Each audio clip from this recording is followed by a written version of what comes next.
We're going to play the safety briefing for the venue, ladies and gentlemen.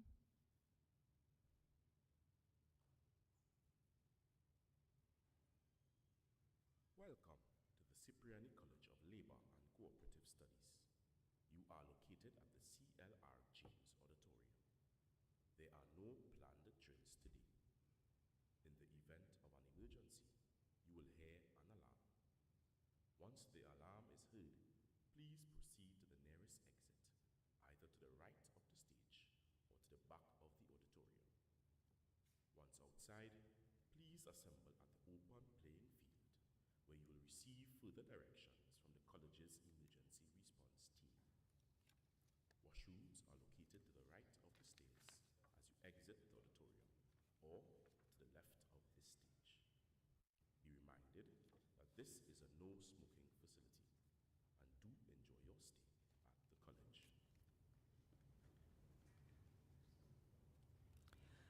Can we please stand for the national anthem?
Thank you very much. Please take your seats.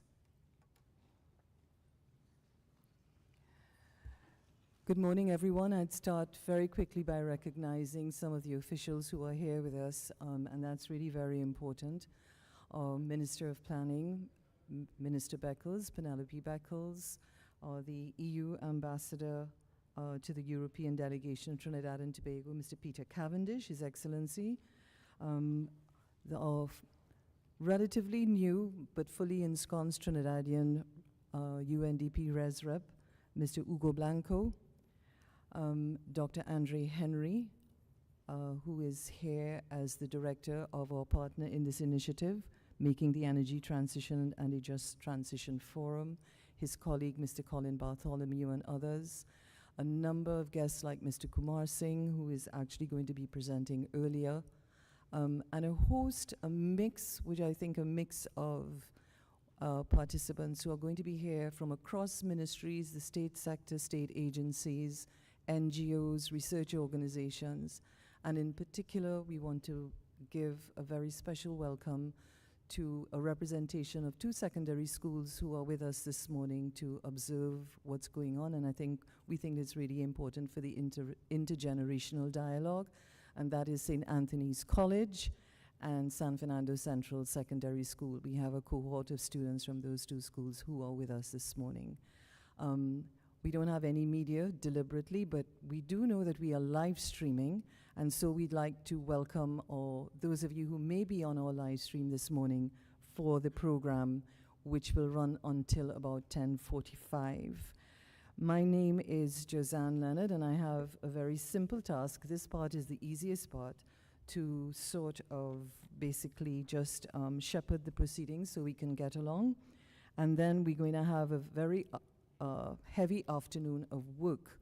And hopefully out of that are going to come some significant inputs, recommendations, critiquing those kinds of things that are going to be very important, particularly for our government and the state actors to listen to what various groups and interests across, in a multi-sectoral way, will be tackling on this renewable energy and energy transition initiative, with which we don't really have time, and we know that now as we stare at 2030 and all of the issues that the various experts will talk about.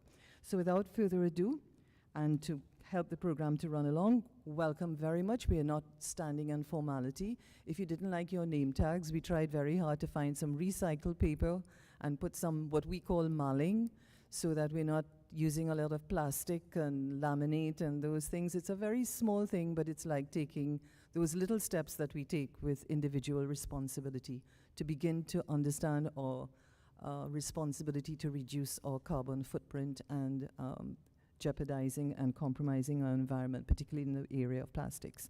So without further ado, welcome again. We're so happy to have you, all the teams from the Cipriani Labour College as well. And I'd like to welcome now Mr. Ugo Blanco, who's the res rep of UNDP, as I mentioned. He is he's responsible for the multi-country office here in Trinidad and Tobago, which has responsibility for Aruba, Curacao, and St. Martin. He's been here since 2023. But if you look at any of his socials, you will think that he's a born and bred Trini. He was the deputy res rep for Barbados and the Eastern Caribbean from 2019, where he had responsibility for all of the countries and territories. And his diverse career spans roles such as Senior Recovery Advisor, Regional Advisor in New York for Latin America and the Caribbean, and Special Assistant to the UN Assistant Secretary General. Don't want to read his really extensive bio. Mr. Blanco.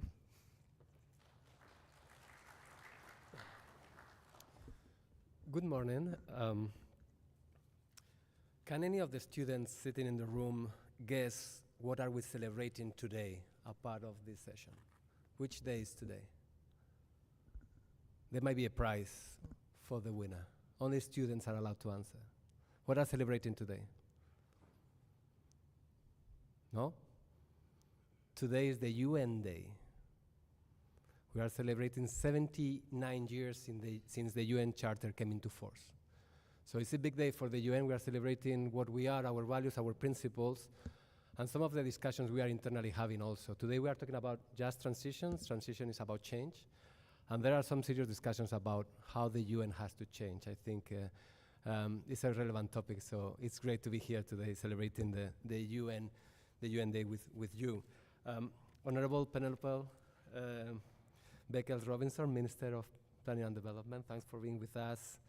His Excellency Peter Cavendish, Ambassador of the European Union in Trinidad and Tobago. Dr. Andre Vincent Henry, Director of the Cipriani College of Labor and Cooperative Studies, CCLCS. Professor Brian Copeland, Chairman of the Board of Governors. Representative from various ministries and state agencies, thanks for being with us. Mr. Kishan Kumar Singh, someone very important in the work we are discussing today. Members and representatives of the associations, unions, NGOs, civil society organizations, staff of the Cipriani Labour College, and colleagues from UNDP, secondary and tertiary level students, thanks for joining us today, other invited guests, and ladies and gentlemen. I mentioned change, and we don't like change. Human beings, we are not made for change. There are many reasons behind that. We like our comfort zones. Change means doing things differently. We are uncertain about our capacity to adapt to this new future. We are more sensitive to losses than gains, and that's very interesting. And our ability to adapt to change. So we don't like change. Change is very hard at the beginning, is very messy in the middle, and at the end is gorgeous, right? So this leads us to resist to change, and too often we only start changing when it's too late, or we are forced to do so, right? And this is happening in our world right now.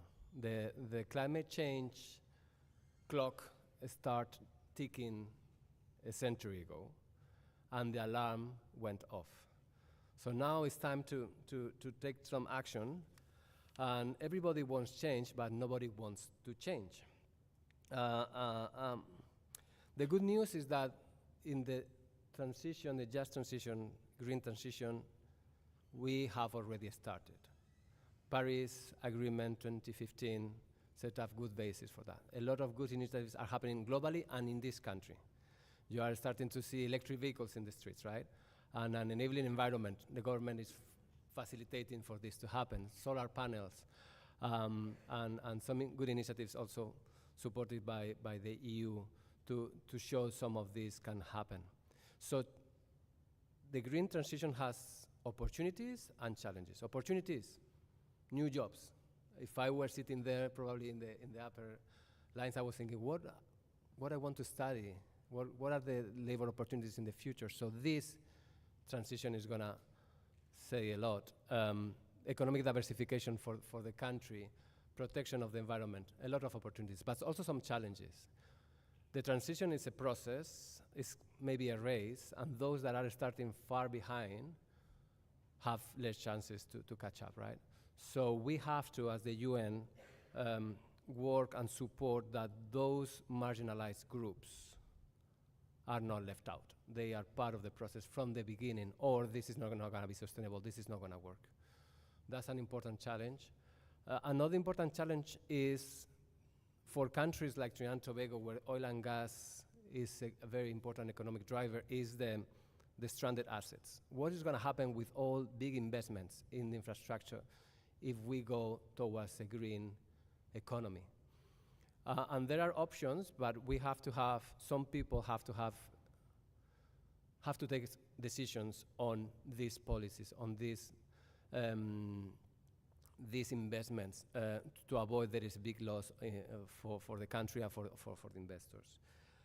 COP is where the country meets to discuss climate change related issues. COP28 last year was the beginning of the end for many. It was declared that there is an obvious link between fossil fuels and climate change, and that the world needs to transition to something else. Next year in Brazil, COP30 probably is going to be the point in where the world is going to start talking about net zero societies without carbon emissions. So it's a big turning point. So this is very important for the UN and for UNDP. We are supporting 50 countries to include just transition principles in their strategies towards renewable energies. Again, it's not an easy process, but it's a process that needs to happen. So we are very glad to be part of these conversations and to share some of the experiences in other countries. Next year, the countries will define the new targets, how much CO2, how much carbon emissions the countries are going to be emitting. And this is going to be a new process of revision and being more ambitious. And we are happy to be part of that conversation, and thanks for the national partners from the Ministry of Planning and Development and the team for the invitation and for this collaboration.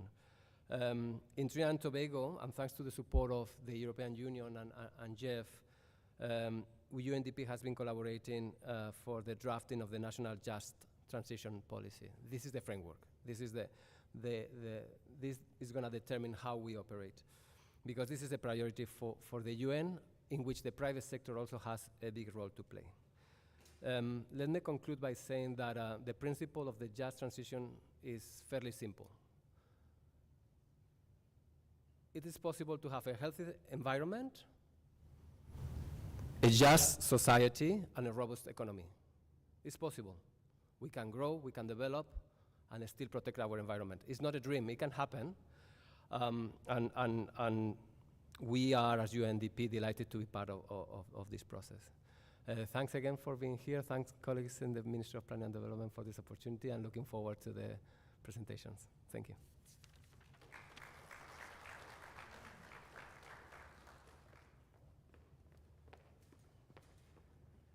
Okay, I'm going to blame the next thing on a senior moment, because we made a very quick change. Before you come up, Ambassador, Excellency, Minister, yourself, and something, we wanted to take a photo shot. Please just give us a minute, because the officials are going to be leaving, and we just wanted to get a shot with, particularly with the school students. So Minister, Ambassador, His Excellency, and Res Rep, and Mr. Bartholomew, Dr. Vincent, we're going to Kevin, where are you? So we're just going to, or you want them on the stage, or you were going to take them up there? I thought they would just sort of have them as a backdrop, yeah. Yeah? Minister gave her permission for the protocol to be breached.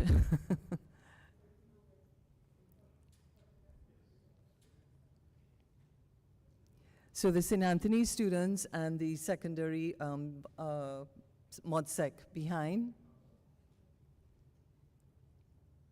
So we have one row of St. Anthony students. So should we just have them go to that row and then come back down to their row because we have more students at the top there? Yeah. So can the St. Anthony students please join the row behind?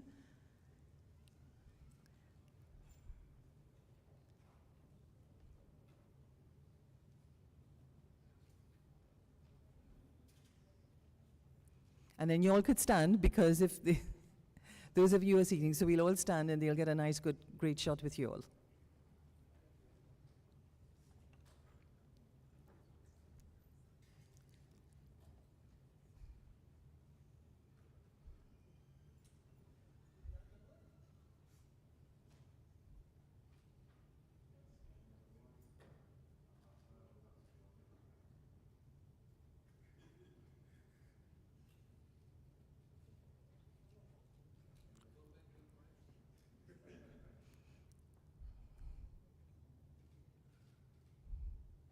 And the students, you all are smiling. This is your world, you know. You're the ones inheriting the mess that we made. So if part of being here today is how we're going to fix it.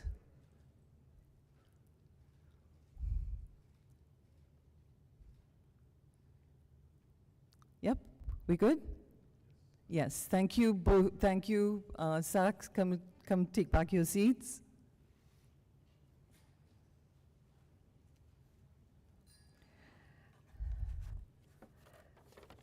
And let me very quickly, while you all are seating, begin to introduce His Excellency Peter Cavendish, our ambassador to the EU delegation of Trinidad and Tobago. He was appointed our ambassador on 2021, and he's been working at EU institutions since 1995. He doesn't look his age. In various areas and sections of the United Nations. He served in finance and security, and prior to joining the EU, Mr. Cavendish worked in the financial and petrochemicals sectors. The best part about Mr. Cavendish, if I may say so myself, as we say the luck of the Irish, is that he's an Irishman, so he has a lot in common with us in Trinidad and Tobago and our joie de vivre. Mr. Peter Cavendish.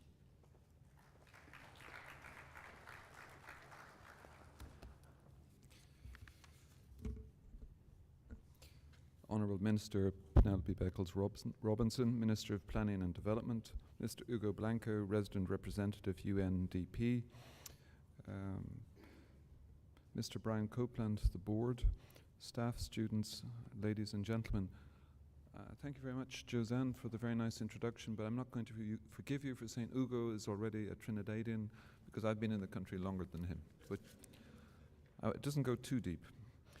Well, I'm extremely pleased to be here in this location and meeting such a nice group of young people, and I see we already have gender balance in the audience.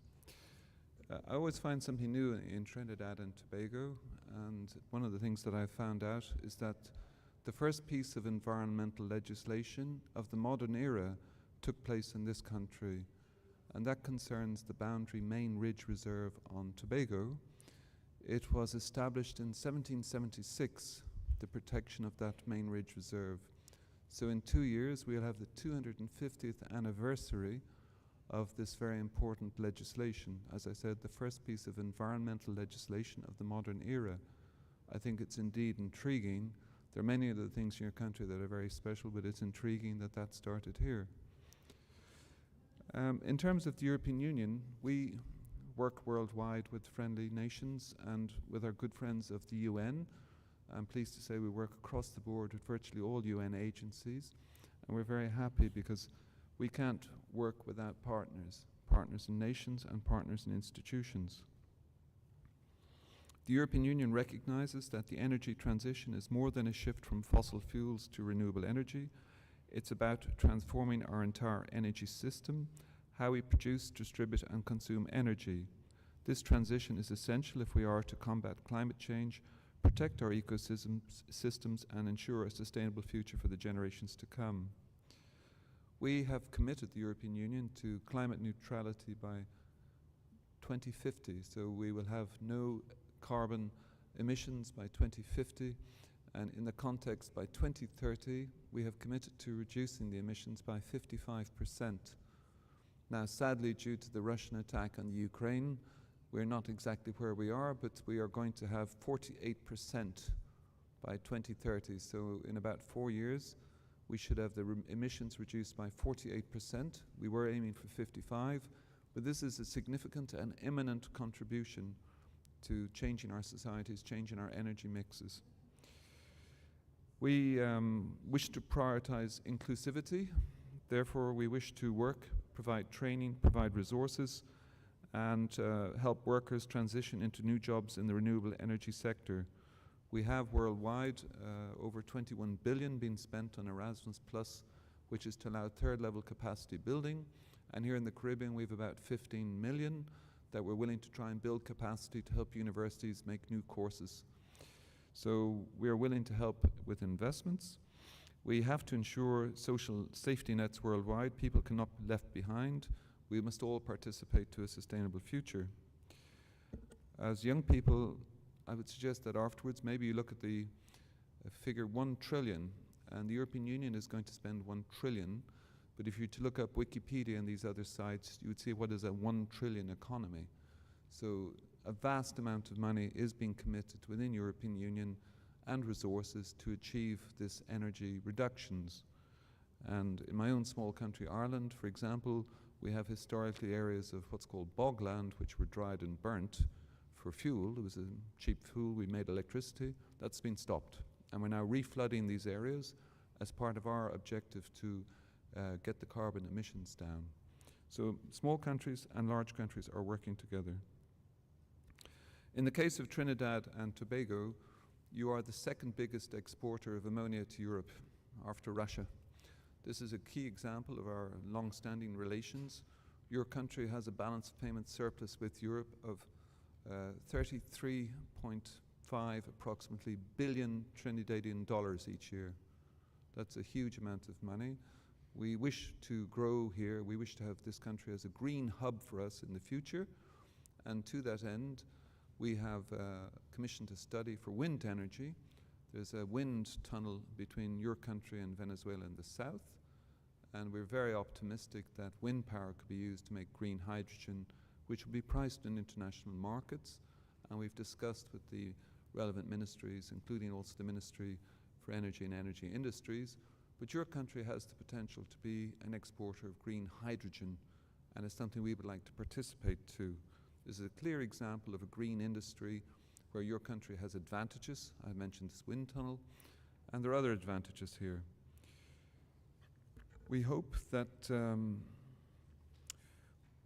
you, the young people, we are leaving you, as has been said already, with a great challenge, but we are hopefully already now at the steps that we're taking, contributing to mitigating this.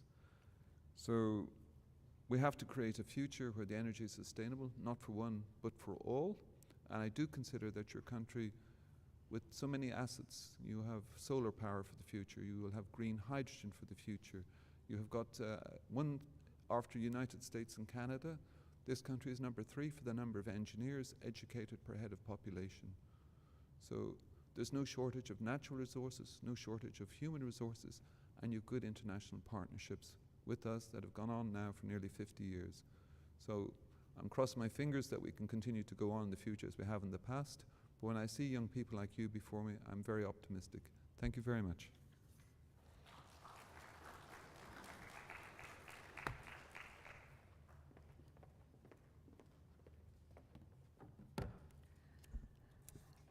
Next, we're going to welcome Dr. Andre Vincent Henry, who is the director here at the Cipriani College of Labor and Cooperative Studies. Dr. Henry has been the director of this college and this facility here since 2017. He also wears other hats like providing consulting services which are focused on institutional design and effectiveness, public policy, strategy design, productivity improvement, and project management. As director here, it is a reflection of his commitment to social justice. He's always willing to support the workers' movement and the non-state actor sector, many of whom are here today and are going to be in the working session after lunch. He was elected a Fellow of the World Academy of Productivity Professionals in 2010. He's a stickler for good governance and the development of just societies. Dr. Andre Vincent Henry. Thank you. Thank you very much. Honorable Minister, Res Rep, Your Excellency, young people especially, ladies and gentlemen, it is my pleasure and privilege to welcome you to the college, and we are very gratified to have you here. I also want to express my personal thanks for the opportunity to share a few thoughts. When you get to my age, you like to blab. I will declare my bias as an educator who focuses on the labor market. I am acutely aware of the continuing disequilibrium between what the labor market needs and what our education system supplies. So I'll spend the next few minutes talking about labor market implications, particularly preparation for the labor market and ensuring that in the context of climate change, there are adequate opportunities for decent work for women and men consistent with SDG 8. Permit me a 35-year true line. 35 years ago, I was serving as advisor to the then Minister of Labor, Employment and Manpower Resources here in Trinidad and Tobago. And we were in the throes of the worst and most prolonged recession in our country's history.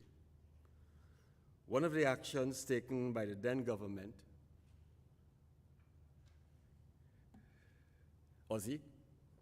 one of the actions taken by the then government was a non-negotiated, mandatory 10% cut in the salary of public officers. I think the euphemism used at the time was enforced savings. Unemployment was in the high teens, I seem to recall. We were able to secure technical assistance from the International Labour Organization to assist in developing strategies for employment generation. One of the findings back then in 1990 was that given the country's demographics, Trinidad and Tobago needed to generate 10,000 new jobs a year. We noted at the time that even in the days of the oil boom in the late 70s, we were never able to come close to that number. Those were simpler times. I heard the Res Rep refer to change. While changes were taking place in the global economy, and then we thought those were rapid changes, in comparison to the present, it was almost a snail's pace of change. Fast forward to this year, when the results of the Caribbean Economic Examination Council, CXC, were released. The data showed that more than 17,000 students, of the more than 17,000 students who sat the exam, only 45% received passing grades in 5 or more subjects, which, together with passes in mathematics and English, is the minimum requirement for employment in most entry-level jobs, including the public sector. Now, I'd leave the disadvantages and vulnerabilities that face those students who do not receive what we call a full certificate and draw your attention to those who did. A full certificate is no guarantee of a job. In 2022, the unemployment rate for the entire population was 4.4%. However, Youth unemployment was more than twice that, at 10.5%.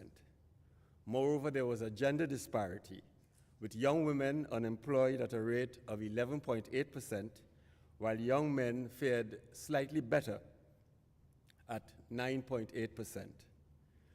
According to the International Labour Organization, 16.9% of young people fell into the category not in education, employment, or training, or NEET. Once again, young women are faring worse than young men. The NEET share of young men was 15.7%, and the NEET share of young women was 18.1%. What happens to young people who are not in school or not employed? Research shows that most young people who become NEET tend to stay that way for a long time. Research has also shown that young people who are socially and economically disadvantaged are more likely to be out of education and employment than their better off peers. A significant part of this gap can be explained by qualification. Moreover, those young people who are both low qualified and from disadvantaged backgrounds are doubly disadvantaged and most likely to be locked out of the labor market.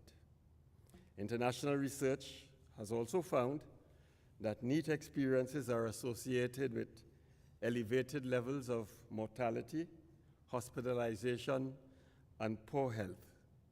Disengagement from employment and education during the transition from school to work may lead to long-term negative health effects, resulting in social and economic costs to society. I bore you with this background because I believe we are at a tipping point, but we also have an opportunity. Forgive me if I offend anyone, but I need some help from Trinidad and Tobago culture. And I heard both the Res Rep and the ambassador lay claim to a kind of Trinidad and Tobago citizenship adjacent status.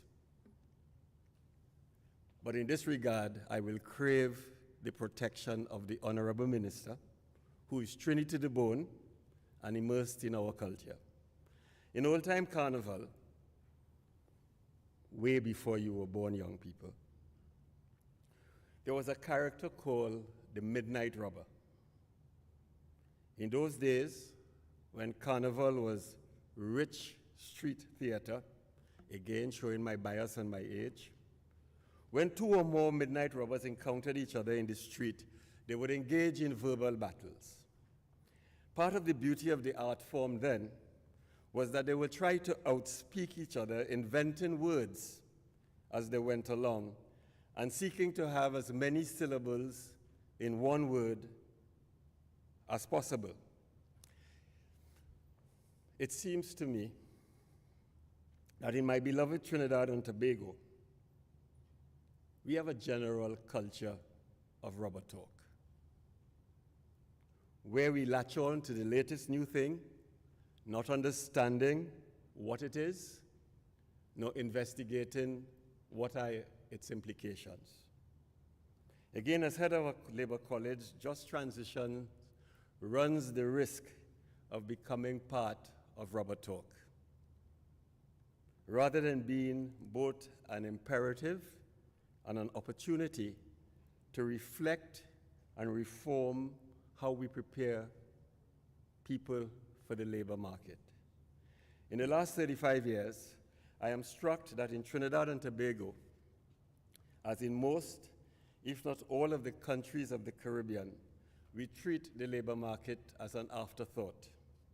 We make labor market policies in silos rather than in consideration of the need for integration of policy and recognizing the need for convergence of institutional mandates in the public sector, the private sector, the labor movement, and in civil society.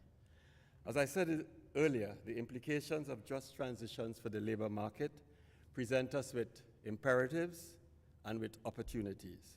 First, the imperatives. The ecosystem within which the labor market in Trinidad and Tobago and the wider Caribbean exists has become increasingly complex, and we can expect that complexity to continue and to increase. I know that you've heard many times that the only constant in life is change, but even change itself is changing. There are two aspects of change I want to highlight. First is the speed of change, and nothing demonstrates that more than technology and climate change. I was speaking to trade unionists in Antigua and Barbuda last month, and I asked a question: when is mango season? And everyone volunteered that mango season is July, August. And I dared any of them to go in July, August to see if they can find a mango tree laden with mangoes. The speed of climate change has confused even our fruit trees. If you don't go by May, I doubt you could get a mango or a zabuka. Change is rapid, but change is also non-linear. In the old days, just 20 years ago, A followed B and B followed C, but now B and C are happening at the same time, and sometimes they're mixed with M, N, and O. In other words, you cannot expect that if you do Y, X, you will get Y, because there are so many other things happening. As a result, change is increasingly unpredictable and disruptive, and decision makers and leaders are also faced with incomplete information. Change is coming at you rapidly. It is not following a straight line. It is zigzagging. Sometimes it goes in a circle. As I said, it is unpredictable and disruptive. And you never have all the information you need or the time to get all the information you need. The end result is that our operating environment is complex. In this complex environment, we really have only two alternatives. We could pretend it doesn't exist, as we see happening in many countries with regard to climate change, and that things are as they were before, and we will still continue looking for mangoes in July and August. Or we could recognize the complexity of the environment and decide to give it our best shot to make sense of it. I come now to the opportunities. If we look at the way we have done training and development, whether in the education system, the TVET system, or in tertiary education, it has all been predominantly supply-driven. We have an opportunity, I think, to reinvent the way we think of preparation for the changing labor market, especially in our context as a fossil fuel-based economy. There are three critical elements in this regard. First is data, data, data. My colleagues here at the college are fed up with me lamenting that too often, and Minister, you need maybe to do some interpretation for our guests, we do policy by VAPs. The paucity, you understand VAPs?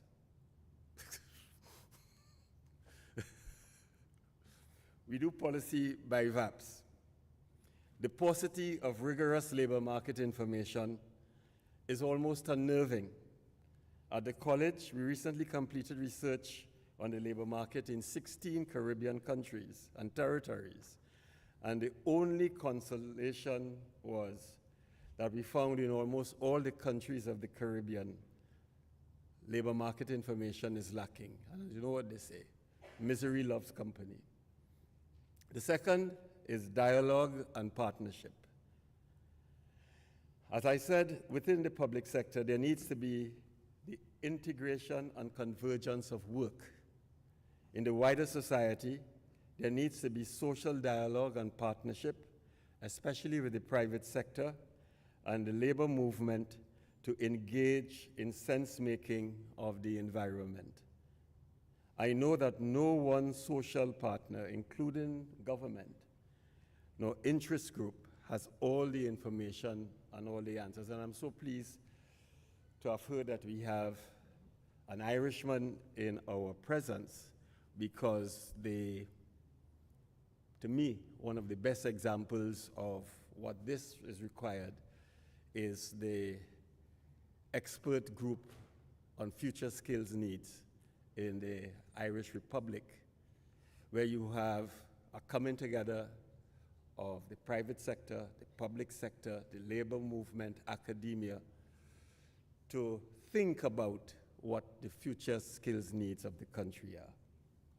The third and final element, indeed the result of the first two, is a deliberate switch to demand-driven national education and training and development that is anticipatory and flexible and based on the best foresighting and forecasting that is possible. Thank you for listening.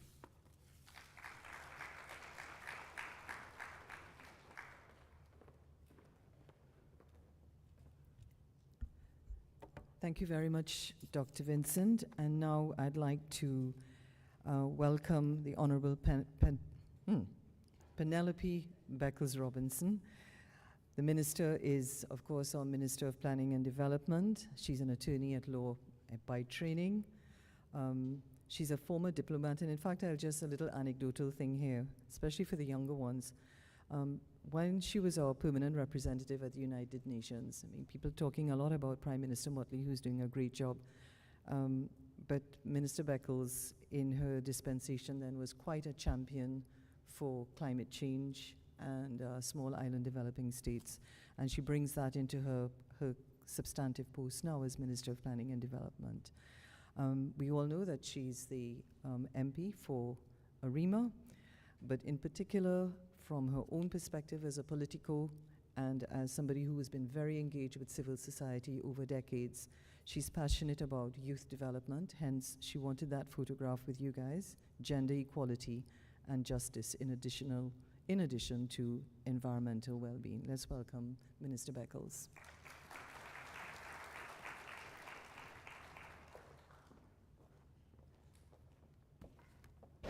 Thank you very much, Josanne. And let me join with everyone in specially acknowledging His Excellency Peter Cavendish, Ambassador to the European Union Delegation of Trinidad and Tobago, and Mr. Hugo Blanco, Resident Representative, UNDP Trinidad and Tobago, Dr. Henry, Director, Cipriani Labor College and Cooperative Studies. Let me also acknowledge my own staff here from the Ministry of Planning and Development. Special acknowledgement to the students of St. Anthony's College and ModSec. My sister went to ModSec, so I'm really happy to, see some students here from ModSec. Members and representatives of associations, unions, civil society, NGOs, and community organizations. Let me first start by thanking UNDP for partnering with the Cipriani College of Labor and Cooperative Studies to host this public awareness and engagement campaign on renewable energy efficiency under the GCCA project. And I would ask us, to really put our hands together for Mr. Blanco, Dr. Henry, UNDP, and the Cipriani College.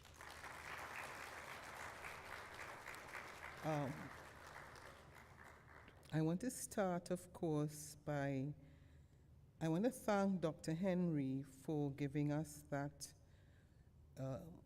letting us recognize the importance of data and accurate information. And as he said, to avoid policy by VAPs. I'll remember that one next time I'm speaking.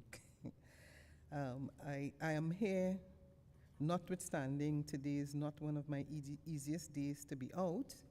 I hope at the end of the day what I have said will not be considered as rubber talk. But let me say that, this is a very important forum dedicated to creating equal opportunities for the workforce as Trinidad and Tobago moves towards a low-carbon economy. What is better understood globally as just transition. We are meeting today united by a common goal, that the goal of substantially reducing global greenhouse gas emissions so that the global temperature increase is kept well below 2 degrees Celsius above pre-industrial levels, and to pursue efforts to limit the temperature increase to 1.5 degrees Celsius above the pre-industrial levels.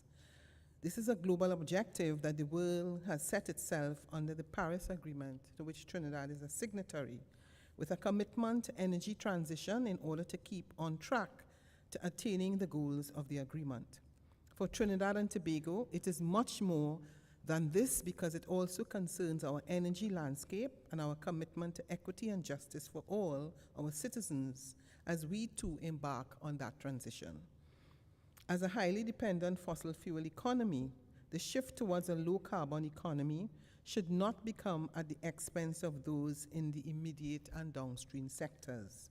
Trinidad and Tobago has long been reliant on oil and gas, industries that have powered our economy and provided livelihoods for generations. However, as global dynamics change and climate realities become undeniable, we must embrace renewable energy and clean technologies. Otherwise, we risk being left behind in the global paradigm shift. Therefore, it is not just for the sake of the environment, it is for the future of our people and our economy, and indeed by extension, for the world and our future generations. As we stand on the brink of that energy transition, moving from fossil fuels to renewable sources and clean technology, we face a unique challenge. How do we ensure that this transition is not just efficient and sustainable, but also fair? A just transition means that every citizen has a seat at the table and that no one is left behind in the shift towards a greener future. This energy transition therefore places Trinidad and Tobago at a critical juncture because a shift from our heavily reliant fossil fuel economy to a low carbon economy can have consequences and impacts on our society at large. The idea of a just transition must therefore respond to these impacts. A rapid transition to renewable energy is imperative if we are to reduce our emissions and the impacts of climate change. But what is critical is a just transition, where no one is left behind and where measures are put in place to reduce the impacts of job losses and industry phase-out on workers and communities, all of this while producing green and decent jobs. Consistent with our climate change policy objectives of low-carbon development and climate-resilient development, it is important that the concept of just transition is intertwined in our efforts as we continue on a low-carbon pathway. But what does just transition look like? It is transitioning towards the development of a low-carbon industries while mitigating and preventing social and economic disruptions and simultaneously potentially creating jobs, new types of jobs. Please permit me to offer 3 approaches. First, inclusive dialogue. Engaging stakeholders, workers, trade unions, worker association, environmental activists, and policymakers. Their voices must shape our transition policies and ensure that the needs of our most vulnerable populations are prioritized. In communities that depend on fossil fuel jobs, we must create pathways for retraining and reskilling, helping individuals transition to roles in emerging green industries. Second, a just transition means investing in renewable energy and clean technology infrastructure that is accessible to all. Solar panels, wind turbines, and our technologies should not only be the privilege of the affluent. We must ensure that every household, regardless of the socioeconomic status, can access clean energy. By providing incentives and supports for community-based projects, we can empower neighborhoods to take charge of their energy futures. Third, we must prioritize social equity. As we develop our renewable energy sector, we must ensure that the benefits, jobs, investment, and economic growth are shared equitably. This includes targeted support for marginalized communities, ensuring that they have the resources and opportunities to participate fully in the new energy economy. A just transition is also an environmentally just one. We must protect our ecosystems and biodiversity as we implement new technologies. This means adopting sustainable practices that respect our natural resources and address the environmental impacts of our energy choices. It is in this regard that I wish to proffer that the expected benefits and unintended consequences of the energy transition will not be restricted to the energy sector and the energy workers alone. Indeed, the labor market accounts for about 5% of the labor force. When we take into account those employed in other sectors that are quite vulnerable to the adverse impacts of climate change, the agricultural sector, the water resources sector, the health sector, the tourism sector, the fisheries sector, those who engage in sustainable livelihoods such as in the harvesting of crabs, conchs, cascadura, fisherfolk, etc., then a totally different and sobering picture emerges. The adverse impacts of climate change, including increased temperatures, and I don't need to convince you of that, decreased agricultural production and less rainfall, are all poised to affect lives and livelihoods. Therefore, I want to suggest that the just transition must encompass those whose livelihoods will be disenfranchised from these impacts. We must, therefore, also engage in just resilience, a term recently that I came across which seeks to address the expected and unintended consequences of adapting to the impacts of climate change. So whilst Dr. Henry spoke about mangoes not being available in July and August, some of us who love crab and dumpling, if you go to Tobago, two things are interesting. Sometimes you try to figure out, in some instances, why the crabs are so small. And other instances, you try to figure out why sometimes you can't get crab and dumpling at all. So I'm proud to say that Trinidad and Tobago will be co-sponsoring a side event at the upcoming COP29 Climate Change and Conference in Baku, Azerbaijan next month to sensitize and explore what this means for small island developing states that is dependent on the energy sector, but also particularly vulnerable to the impacts of climate change. Finally, we must commit to transparency and accountability as part of good governance and inclusivity. Our transition must be guided by clear goals and measurable outcomes, ensuring that we stay on track and make adjustments as necessary. The trust of the people is vital. We must demonstrate that their voices are heard and their concerns are addressed, and more so, that we truly ensure that no one is left behind.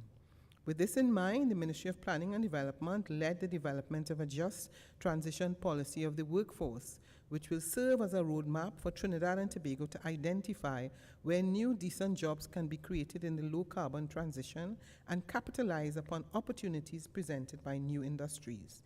The draft policy is before the Cabinet for consideration and approval, after which it is envisaged that the Ministry of Labour will advance the process through more extensive stakeholder consultations towards implementation, including the incorporation of just resilience. It embraces the concept articulated by and associated with the just transition, including the reskilling, retooling, upskilling, and reschooling of the workforce, as well as grooming the upcoming generation of graduates and workers for the numerous opportunities that will come with the transition. It is fair to say the energy transition includes new opportunities such as promoting renewable energies, new mobility services, and newer sustainable agricultural models with more added value. Just transition goals, therefore, are to minimize adverse effects in the transition of a low-carbon economy and to ensure that benefits of a green transition are shared equally across all populations, including workers, individuals, and businesses.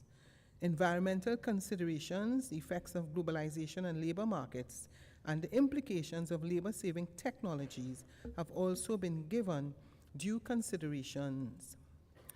The provision of decent jobs is essential to the discourse on just transition, and Trinidad and Tobago remains committed to anticipating and planning strategies for creating new jobs, mitigating job loss that have already occurred, and planning for transitions and displacement with the relevant workers and sectors. By now, we all understand that achieving our just transition policy goals will lead to the achievement of inclusive green growth, one that triangulates the three pillars of sustainable development. The road ahead will not be easy, and we face great uncertainties in the future. Yet, as we navigate whatever challenges that may arise, I am confident that through our collective efforts and collaboration, Trinidad and Tobago can set itself on a sustainable low-carbon path that ensures no one is left behind. By working together, we can all build a future that balances environmental responsibility with economic growth and social equity. In closing, I urge all to embrace this energy transition as an opportunity for innovation as a moral imperative. The transition is a global imperative that we cannot escape, and it ought not to be perceived as a threat to jobs, but rather as an opportunity for development of clean, healthy, and a prosperous society and future for generations to come, and one that will be truly sustainable. Together, we can build a sustainable future that honors our commitments to equity, justice, and resilience. Let us therefore work hand in hand to ensure that Trinidad and Tobago emerges as a leader in sustainable energy where every citizen benefits from a just transition.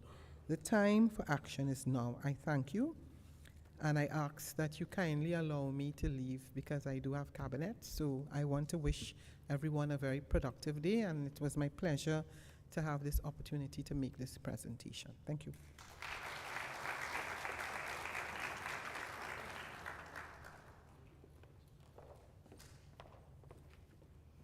Thank you very much, Minister Beckles. And we're going to have a quick shift here. We're not big on formality. Minister just said she has to leave because it's cabinet responsibilities, and I think Ambassador and Mr. Blanco as well may be here, but have to leave as well, but if not, yes.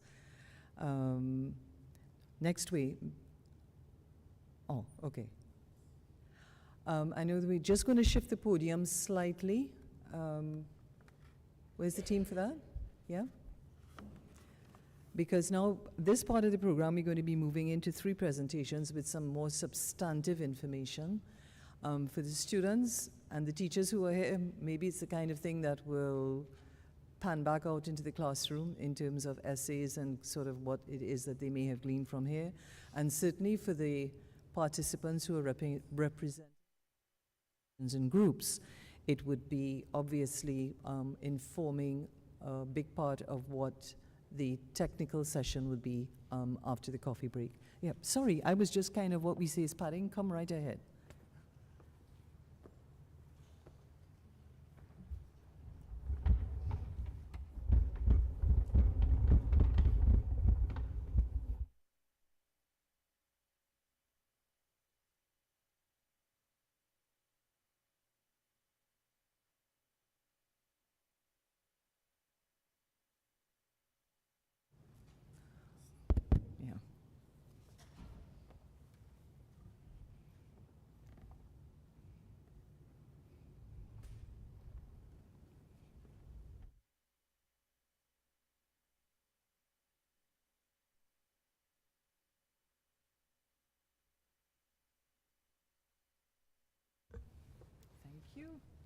Thank you very much, Cindy. I forgot that's the camera. I should have been looking for you behind. Thank you very much.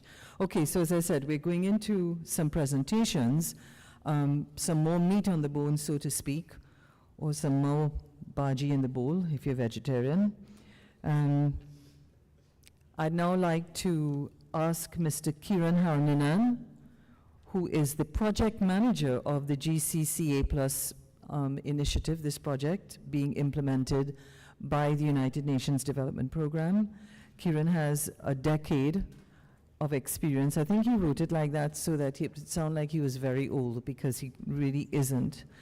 He has a decade of experience in the field of renewable energy, energy efficiency, and policies in these areas.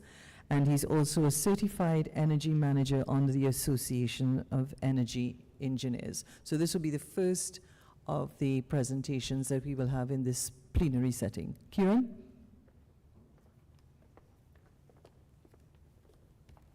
Hi, good morning, everyone. Thank you, Josanne. So why we're here today, Right, yeah, so I just want to set the context of why we're here today, right? Some of you all might be asking, what's the GCCA Plus project? So, essentially, it is a European Union funded project in the sum of 2.4 million euros. Right. And it's being implemented by the United Nations Development Program and the sponsor as the Ministry of Planning and Development. Now, there are 4 outputs to this project. The first one is solar panel installations, small-scale solar panel installations. The second one is technical assistance to the government of Trinidad and Tobago. And the third is public awareness raising, part of which what this forum falls under. And the fourth, we always have to incorporate donor visibility and communications in all of our activities. I'll be brief. So just generally, so we did 12 small-scale solar installations. I'll show you a very brief video just now. We did operation, maintenance, and training for the beneficiaries, and we're currently collecting the data on those sites. In technical assistance to the government, we have provided them with a feed-in tariff implementation plan and a draft renewable energy policy. This went to the Ministry of Energy and Energy Industries. And we also had a couple of study tours to other jurisdictions so that they could learn from the policies in those countries and how we could interface that with ours. Right, and part of this is a public awareness raising campaign. We did a baseline survey in 2023, and we developed key messages coming out of that. And some of you may have seen it on the TV, heard it on the radio, see it in the press, tips to save energy, promoting renewable energy, because it's all about awareness and spreading the word. And of course, as I mentioned, we have to incorporate donor visibility in everything, and that is being done. Right, so this is a short video I just want to show you. It's 30 seconds long, so just take it in. Across Trinidad and Tobago, community groups are embracing renewable energy. Mobile stargazing facilities, tourism and nature centers once disrupted by an unstable electricity supply are now powered by solar energy. From youth and science students to the elderly, humanitarian organizations, and the fisheries and aquaculture sector, everyone is adopting carbon-free energy. Solar power to the people. Right, so those are one of the ads that you might be seeing very soon. Right, so these are some of the sites. I'm not going to go too much into detail, but we have sites spread across the whole country, Trinidad and Tobago. 2 sites in Tobago, 10 in Trinidad. A lot of these sites are off-grid, so they had no previous supply of power beforehand, or some of them were actually using diesel.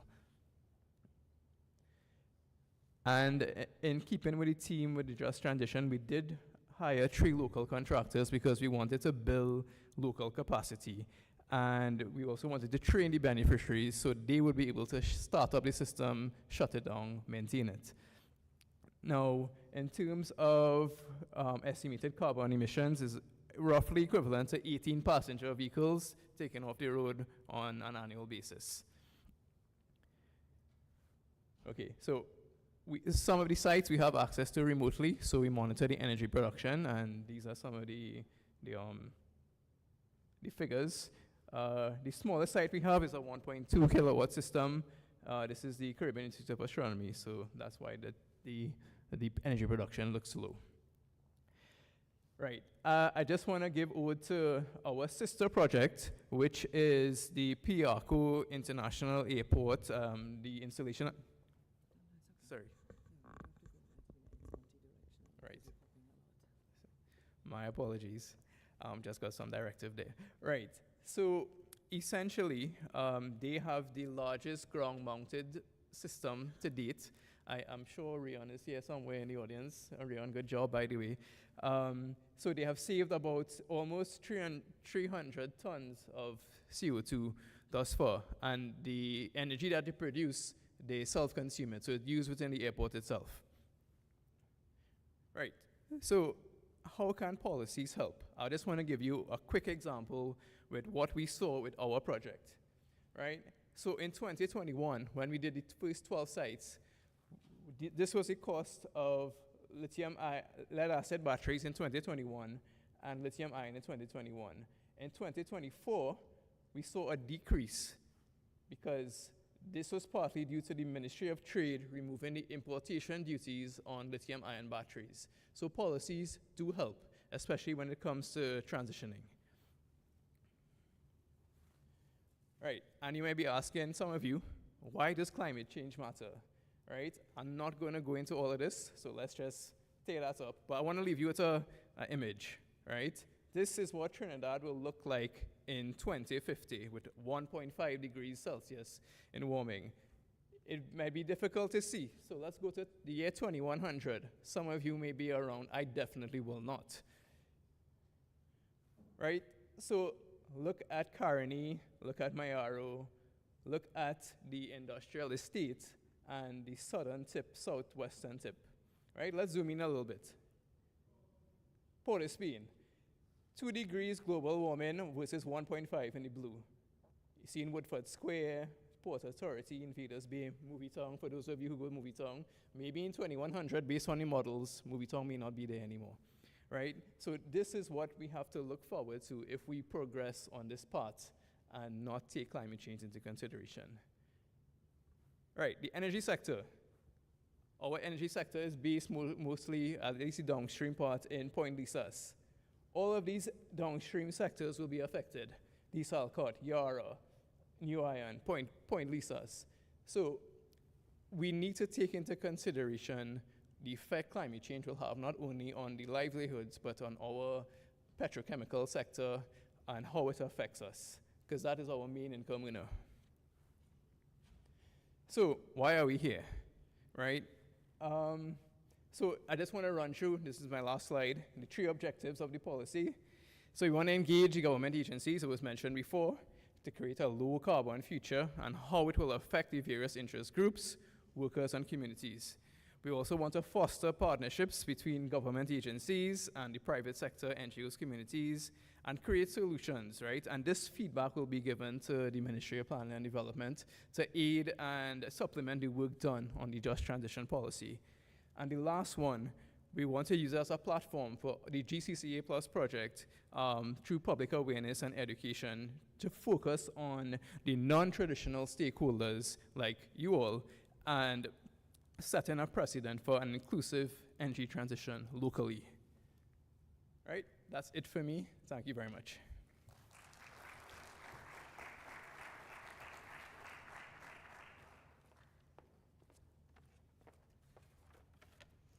Thanks very much, Kiran. And now I'd like to ask Mr. Kishan Kumar Singh.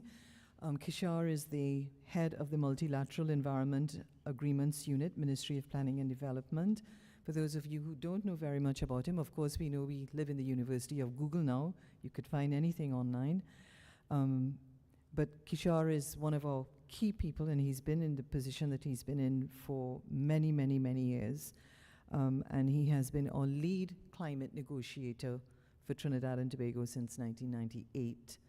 More recently, he is the chair of the advisory committee, the Initiative for Climate Action Transparency. Oh, there he is, Kishan Kumar Singh.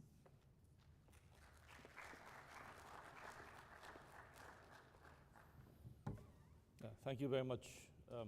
Are you hearing me? Yeah, I'm married with 3 daughters, so I'm naturally soft-spoken.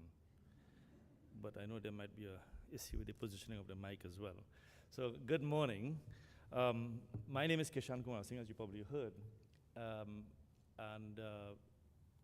As Jozan said, thank you, Jozan, for that flattering introduction. I've been involved in climate change work for quite some time, both at an intergovernmental level as well as a national level.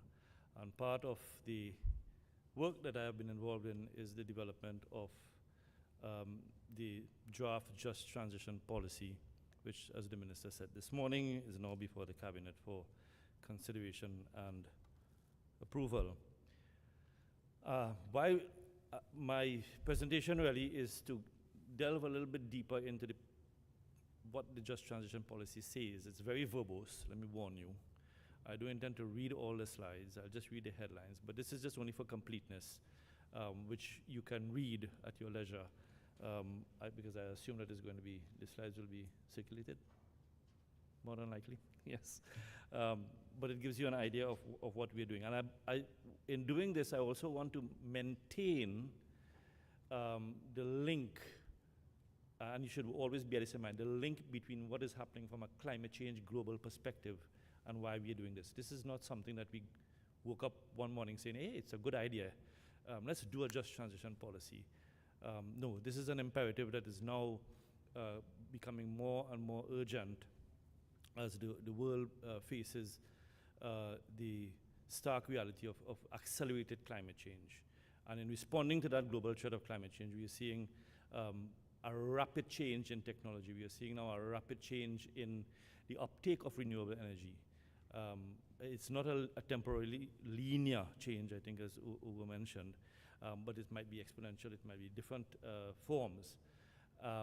And so Trinidad and Tobago has to respond. And we've seen why we have to respond. And the Just Transition Policy forms part of that policy framework to inform that response going forward. I saw Kieran's dire sort of illustrations. Was that only on warming alone? Right, okay, well, it's much more serious than that, actually. At the current rate of warming, we are going to expect the triggering of the irreversible melting of the ice caps and ice sheets. And once that starts, there's no coming back. It's just going to happen. And at the current rate of warming, when the ice sheets are triggered, the warming signal to sea level rise is going to be dwarfed. And so the projections, the flooding and the loss of land that Kieran's slides illustrated will be very small compared to what will happen by 2070, which is probably not in my lifetime for sure, but certainly in your children's lifetime and maybe grandchildren as well. So that is the kind of country that you will be leaving to your children. If you wanted to give a gift, if you could call it that, that will not be worth anything. It's a future that we now have to address with some kind of seriousness, both nationally and globally, if we have to avert some of these dire consequences. We are now at the Paris Agreement basically speaks to limiting warming by 1.5 degrees. Nobody speaks about 2 degrees anymore. It speaks to 1.5 by 2100, right? We are already at 1.15 degrees of warming as of today. We are likely to reach that 1.5 degrees by maybe the next decade and a half, if there is no drastic cut in global emissions. Let me tell you what happens at 1.5 degrees. You might say, okay, we're here at, 23 degrees in the air condition. You go outside and you meet 32 degrees and you say, well, I survived. No big thing, that's 12 degrees almost. At 1.5 degrees, the more than 90% of all coral reefs in the world will disappear.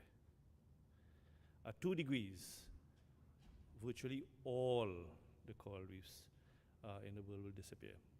We are on track for between 3 and 4 degrees warming by 2100. Whether life will be possible at that time, I'm sure it would be, but it would be extremely difficult because agricultural production will be affected. Food scarcity will become more intense. Water availability will also be an issue. For those of you young people who looked at Mad Max movies, at least when I was young, when gasoline was the big commodity that was fought over, subsequent Mad Max movies looked at water as what was going to be. And this is really, that was probably a harbinger for what climate change would bring. So I just want to, if I'm scaring you, thank you, because that is exactly the intention, but that is the reality that we face. But I just made those few points to bring that into context as to why this just transition now is, where do I point, Kieran? Down. Down, oh, good. So those are the contents. I wouldn't go through all the slides. I'll go very quickly and just look at the headlines. And it has five sections: the background, the rationale, the objectives, expected outcomes, and the national alignment. And so I went through most of this already, and therefore the transitioning away from fossil fuels. The United Nations at COP28 last year in Dubai agreed to transition away from fossil fuels and to triple renewable energy by 2030. The COP at this year is expected to build on those commitments going forward. And we've already seen that uptake in renewable energy taking place. Being a reliant economy on fossil fuels, as I think many have said before, I wouldn't get into that again, the need for managing the transition, not only from a technological perspective, but a socioeconomic perspective, is critically important. And this is why the just transition policy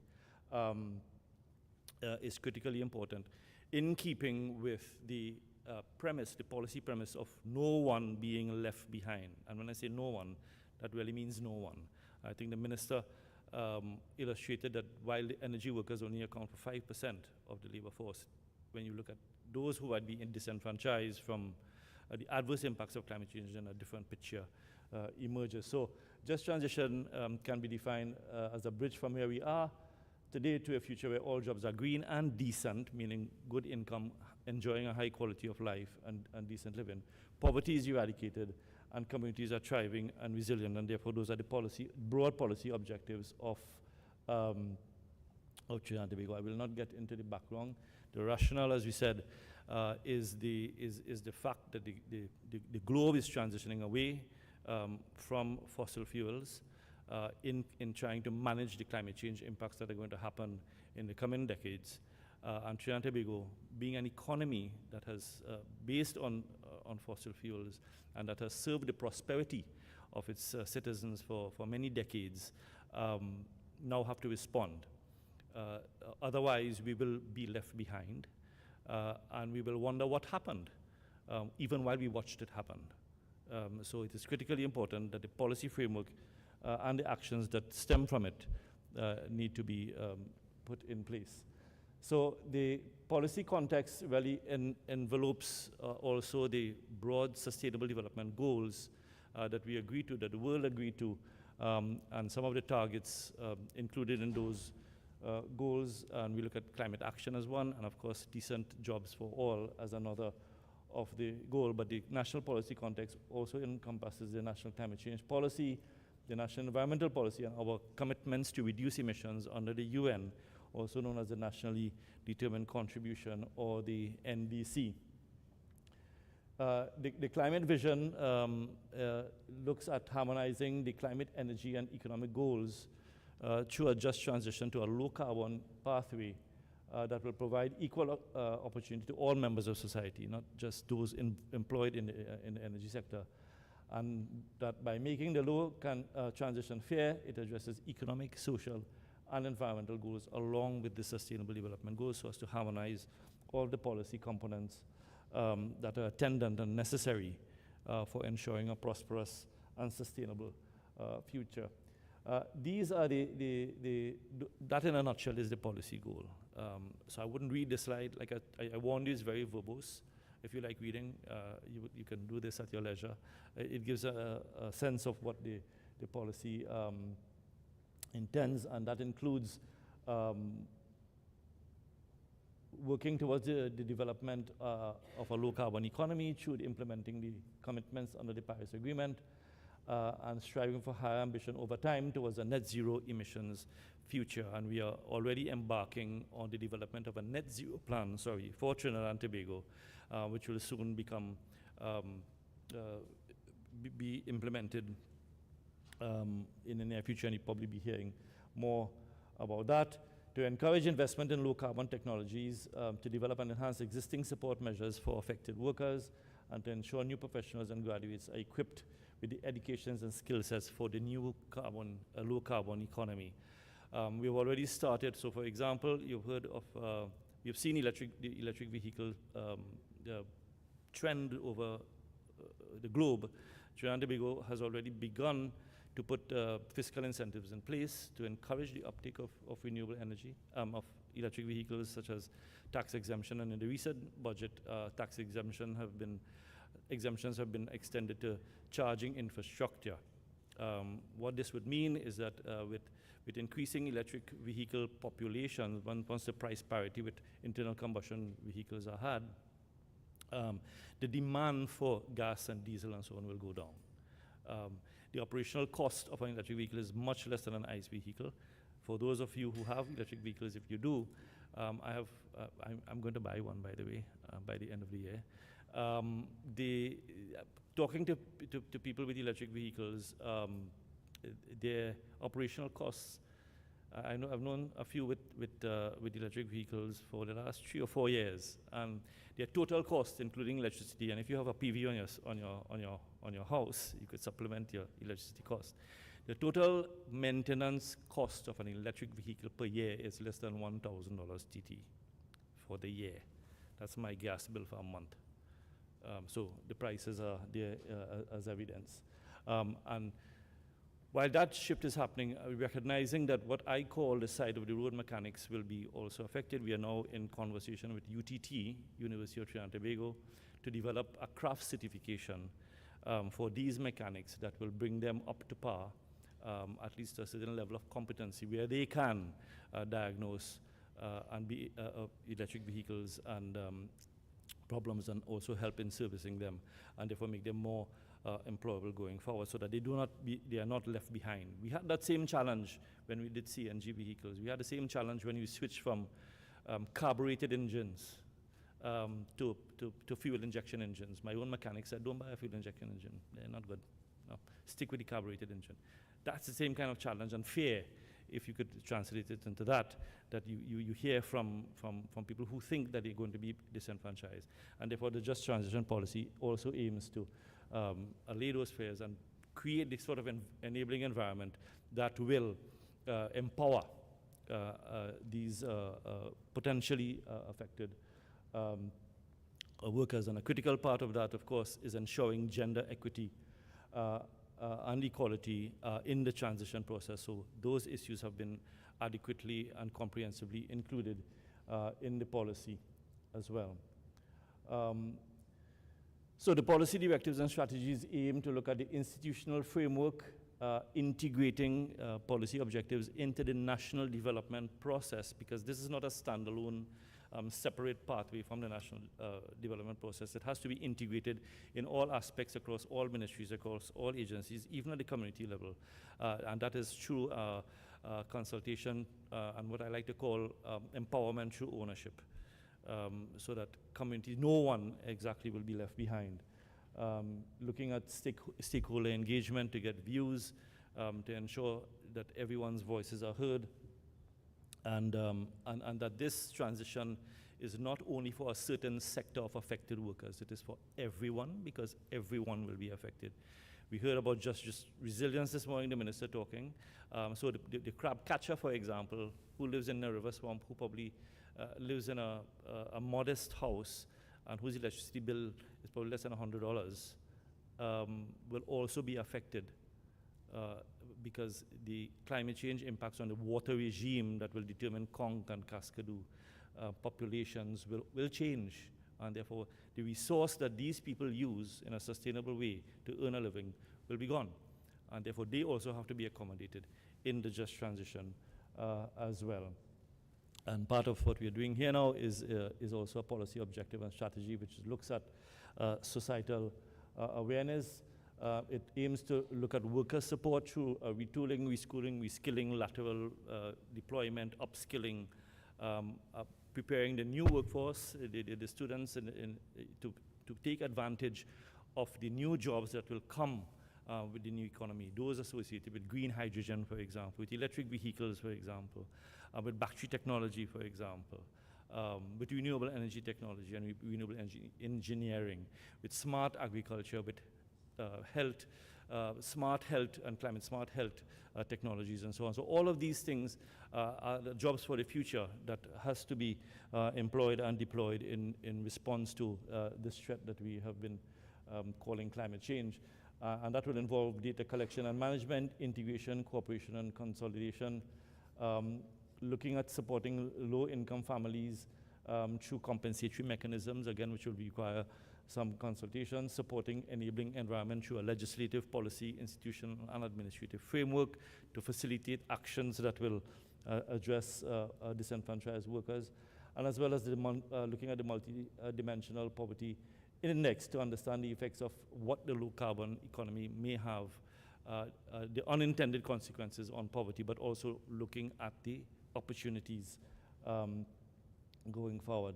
The strategies also look at creation of action plans for key sectors that may be affected, such as transportation, energy, and manufacturing, including technical and financial support for the implementation, specifically the development of sectoral action plans. And as I looked at gender equality, sometimes we treat gender equality as one of those checkbox things that we have to do because it's it's something that is nice, perhaps, or it's something that is required, or the pressure internationally is now being brought to bear on us. But this is a critically important part of any transition anywhere in the world, because women not only form part of the professional makeup in any society, but they usually are the backbones of the household. They are the economic planners, they are the nurturers, they are the ones who really keep the families together and plan. And even the housewives will be affected, because if you're transitioning away from energy drives economies. In some places like Africa, for example, where they use wood for cooking, the particles that come from the wood also affect health, and they affect women more than they affect men. So gender equality and gender equity and considerations are critically important when considering any change that we want to effect. And of course, education is critically important. Our next stage at some point would be doing a skills need assessment based on the trajectory of the low carbon economy, and that is consistent with the commitments that we have made under the UN. And also as we embark on determining a net zero pathway. So looking at this and also working with universities and tertiary institutions so that they can now reconstruct their curricula to cater for young and upcoming graduates, so that they will be prepared for the jobs when they graduate, and not necessarily walking around with CVs that for jobs that they're not qualified for. So preparing the workforce is also critically important. And some of the incentives include de-risking investments, some disincentives, looking at phase out of fossil fuel subsidies, which has already begun, promoting low-carbon innovative industries, and also I want to look at something that the minister mentioned about not only energy, but also about just resilience, or looking at the transition to a low-carbon and climate-resilient economy that we have to look at in terms of what we call loss and damage. Loss and damage is permanent. So for example, the slides that we saw this morning for sea level rise, when that happens, it's gone. It's not coming back. If Point Lisas is lost, it's not coming back unless you develop it somewhere else. If you like to go to the beach, as I do, and you like Maracas or you like Mayaro, where is your favorite beach? If there's inundation and there's erosion, that beach is gone forever. So that is loss. That is permanent loss and permanent damage. And so linking loss and damage and permanent loss and damage with just transition is also critically important. And these are some of the approaches that we hope to pursue in also dealing with that, because it goes beyond low carbon development and has to be consistent with the Sustainable Development Goals. And if that was fast, it was intended to be. Thank you very much. I hope it was comprehensive.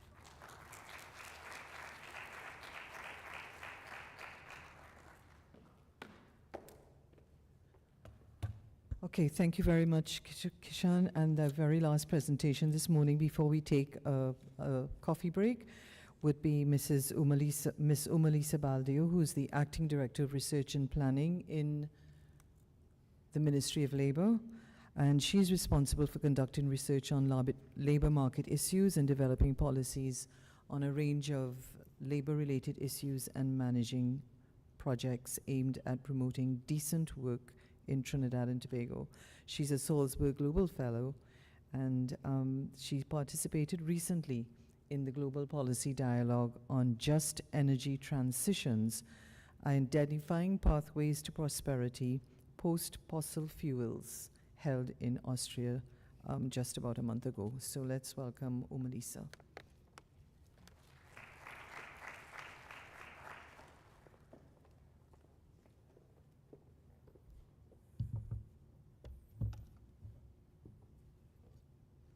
Good morning, everyone. I hope you all can hear me, right? It's good to be here. It's a pleasure to represent the Ministry of Labor in this important forum. But it's always a daunting task when I come after Mr. Kumar Singh, because he's a walking encyclopedia on all these climate change matters that I have the utmost respect for him. So I always feel a little bit intimidated after him, but I will do my best. I also wish to thank him for saying quite a few things that I had to share this morning. And for Dr. Henry, and for those who don't know, this facility falls under the purview of the Ministry of Labor. So I am at home. But just to let Dr. Henry know that this is really not rubber talk, right? And he would perhaps, if you all communicated to him what I have shared, he could tell you after. We speak openly. So I hope that, I'll be able to shed some light. And I'm really grateful that the students are here. It's such a pleasant experience to share with students. So, so quickly, this is what I will be sharing in the time allotted. Just give a snapshot of the labor market, focusing specifically on the energy sector.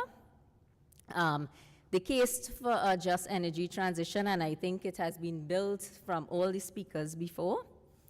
Looking at the priorities for a just labor market transition from the Ministry of Labor's perspective, some key considerations, and then I'll leave you all with something to mull over, food for thought.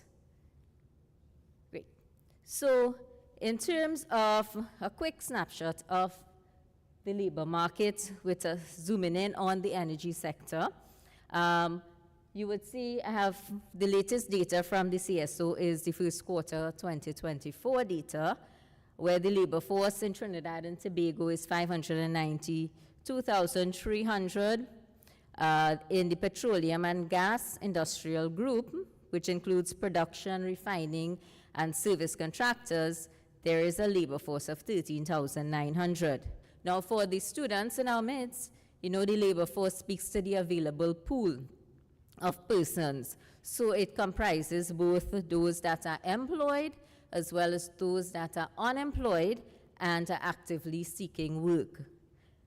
So you would see that the energy sector labor force is roughly around 2.3% of the total labor force.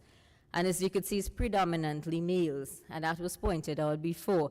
So we have 87% being males and 13% females. And I hope that will change after these lovely ladies from the two schools listen to this presentation and really get involved in some of the energy sector jobs later on. Number of persons employed, and this is for the first quarter of this year, we had 560,400 persons in total employment, 13,500 in the petroleum and gas industrial group. Again, that proportion of male and female remains. The unemployment rate is 5.4% in the total economy and 2.9% in petroleum and gas. Index of average weekly earnings, and this is an index computed by the Central Statistical Office based on companies that they survey where they look at their employment and wage bill. So it's a calculation of earnings, which is total amount paid to employees divided by the number of employees. So you would see from the previous quarter to the first quarter of 2024, there was an increase in the overall index by 2.8%, but in the petrochemical sector of 7.8%, and in the specifically the exploration and production of oil and gas, there was a bit of a decrease of 3.5%. Now, some of you might have heard that it is said that we'd have a dual wage economy in Trinidad and Tobago, where the dependence on oil and natural gas has really mandated that we bring on, specialized jobs, persons with specialized skills, and naturally they attract higher wages compared to other sectors of the economy. And that's an important consideration, which we will talk about in a bit. Right, so I don't think I need to go into too much in the case for a just energy transition. It's been said, before, but I just want to just quickly touch on perhaps we heard of the national commitments, the energy. One reason that we really need to pay attention and not make this rubber talk is really the whole concept of energy justice. This is part of a broader conversation on social justice, where emphasis is placed on human rights, equal access, meaningful participation by all, equity, and inclusion. And we always say labor rights are human rights, and that's what, as a Ministry of Labor, I think we have colleagues from the trade union movement, this is what, their main purpose is all about, social justice. So energy justice is a subset of that. And we need to factor this in as we have this conversation on just energy transition. And I won't go into, this is just for information, but there are these 3 dimensions of energy justice: distributional, where we look at how costs and benefits are distributed. So for instance, we wouldn't want to set up a power generation plant in an area where you would have, significant burden of air pollution and adverse impact on health on marginal communities. That's the distributional side. There's the procedural side, where in the conversations on just energy transition, we pay attention on who do we bring to the table. Are those that will be most affected? And we heard a lot about the effects and about the challenges. And are we bringing these people to the table, or is the conversation taking place at a high level where those that will be affected greatly are not included? And then there's the recognitional justice, which looking at vulnerabilities and specific requirements of different social groups. Our national commitments were addressed already: Vision 2030, the Sustainable Development Goal, particularly Goal 8, which places decent work at the center of economic growth. And for the students here, you must have heard decent work mentioned here, and you might say, well, what really is decent work? It's not the opposite or the corollary of indecent work, right? Decent work places specific emphasis on the quality of jobs. So we're not just concerned about quantity numbers, that we create 10,000 jobs in 1 year. It's all about the quality as well, in that we want jobs, well, number one, jobs that are green, jobs that are productive, they are sustainable, that rights are protected, and what goes with rights? Responsibilities, so that workers uphold their responsibilities as well. International commitments, and well, under the national commitments, we had that presentation on the draft Just Transition Policy. Internationally, we heard about COP28, Paris Agreement, and I just want to bring into the mix the International Labour Organization. Now, that's a very specialized agency of the United Nations. It's a tripartite organ of the UN, in that decisions and labor standards are made through that consultative process involving government, employers, and workers. no decision is made, and there are persons here I know who are very intimate with the process. So it's that tripartite arrangement. And the ILO in 2015 adopted guidelines for a just transition towards environmentally sustainable economies. And most recently in 2023 would have adopted conclusions. So this is what basically guides us when we're looking at priorities for a just labor market transition. And the last one I'll touch on here is good economic sense. Speaking about just energy transition makes good economic sense.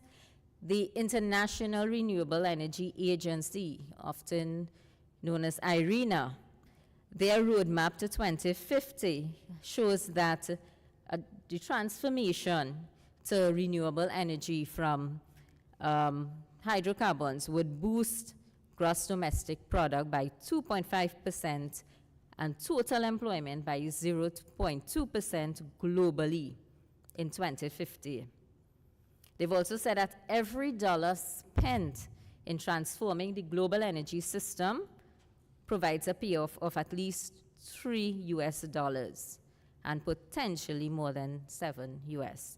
So it's something that, you know, we can't just, you know, talk the talk. We have to walk the talk, and we can't be left behind, right? And I know people like Mr. Kumar Singh around, he makes sure he pulls you along with him, right? So there is no lagging behind. In terms of, well, I could skip this slide. We went through this. You know, we can have a quiz after where we ask the students what is just transition, but I want to address this just to say that, you know, it may mean different things to different people, but I believe we have that common understanding, you know, that it is about building a future that is green, where we have decent jobs, poverty is eradicated, and we focus on our communities.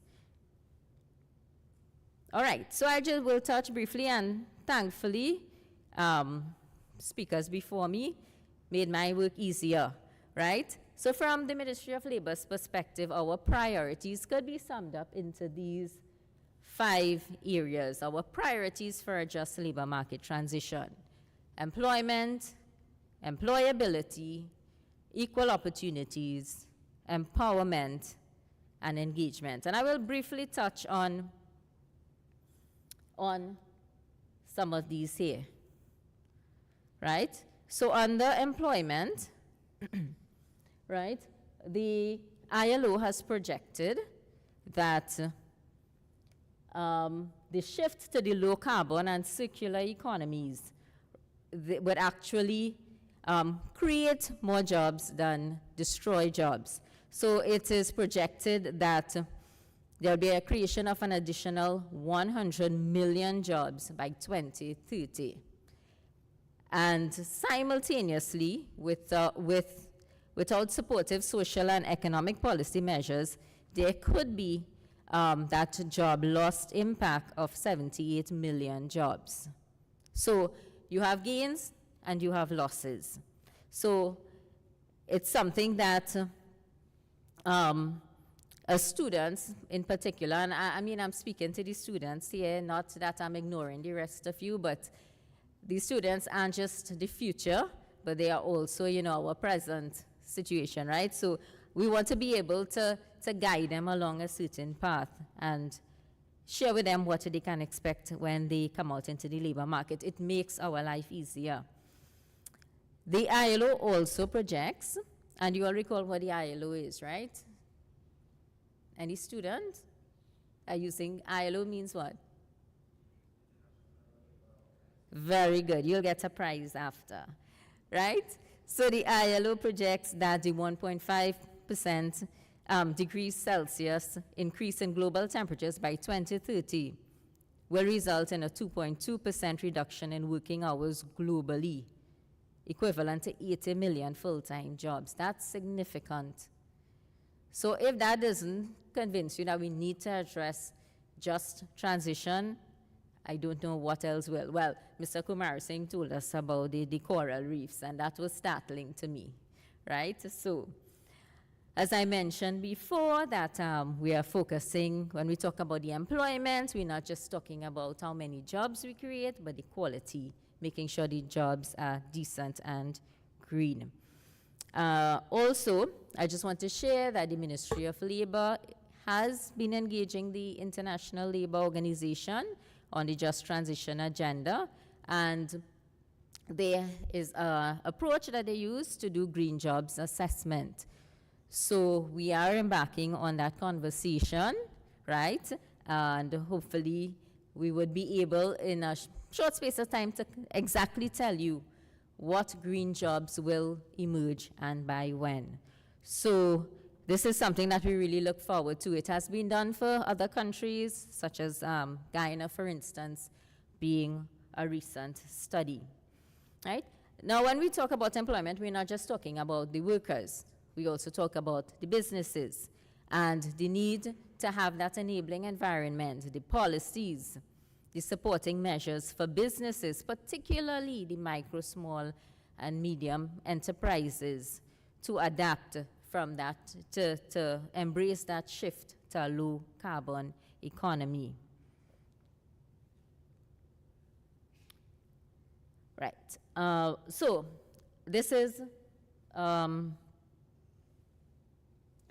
Okay, next slide. Right, so just to share with you, you know, when we talk about employment, we mentioned before that some jobs are actually going to be created, as I mentioned the figures before. Some jobs might be substituted, some redefined, some eliminated. And I think Mr. Kumar Singh gave a good example of the mechanic. Right, and yes, I encountered that challenge too, the mechanic telling you, you should buy, you know, the one you're accustomed to. Yeah, don't go for those hybrid and the electric ones just yet. So it's something that we have to really work on in terms of looking at those jobs that will be affected negatively. At the Ministry of Labor, we would have started doing job vacancy surveys, and you know, I'm happy to have my colleague Tanisha here with us, and these surveys are meant to give us the demand side data. So, you know, we have the supply side data from the Central Statistical Office, but we now need to know where the demand for jobs is. Is it coming from what particular sectors, private, public, state enterprises, and so on. So these surveys and the survey results will hopefully be coming out very shortly, so do look out for it. All right, in terms of employability, so I mentioned about the skills assessment. And I think yeah, Mr. Kumar Singh also mentioned. So employability is about your readiness to engage in labor market activities. Some skills we anticipate may be transferable, you know, such as the skills of, let's say, electrical engineers, technicians, IT specialists in the fossil fuel-based supply chain. And these can probably be adapted to operating in the renewable energy sector. Some skills, of course, are so specialized that they may not be easily transferable. However, as part of developing the draft Just Transition policy, you know, one of the research, part of the research that was done there, it shows that Trinidad and Tobago has a specific strength in that our education and training facilities are well developed to prepare the workforce for a sustainable energy economy. All right? So when we talk about doing the skills assessment, which will identify, you know, areas for training, retraining, reskilling, uptooling, the whole gamut, we have no doubt that we do have the infrastructure that would assist in bringing our workforce up to speed. IRENA, the International Renewable Energy Agency, estimates that by 2030, there will be around 85 million energy-related jobs requiring extensive skilling and workforce development. And when we talk about skills here, we're not just talking about the technical, the hard skills. We also need to focus on the soft skills, the problem-solving skills, communication. These skills that often employers would tell you our labor force is lacking. That they face challenge. I mean, under the Ministry of Labor, we have the on-the-job training program. Any of you have heard about the OJT? Yes? Right. And you know, the feedback we get from training providers is that, yes, they may have the technical knowledge, but the soft skill, communicating with people, interpersonal skills, these are also important when we talk about the just transition. Also, with respect to the hard skills, there is still that need to focus on the science, technology, engineering, and math, the STEM areas. Right? I included under employability one of the areas that the government is focusing on is strengthening the technical and vocational education systems. You must have heard about apprenticeship programs being launched, right? I think there's one on wood and wood manufacturing.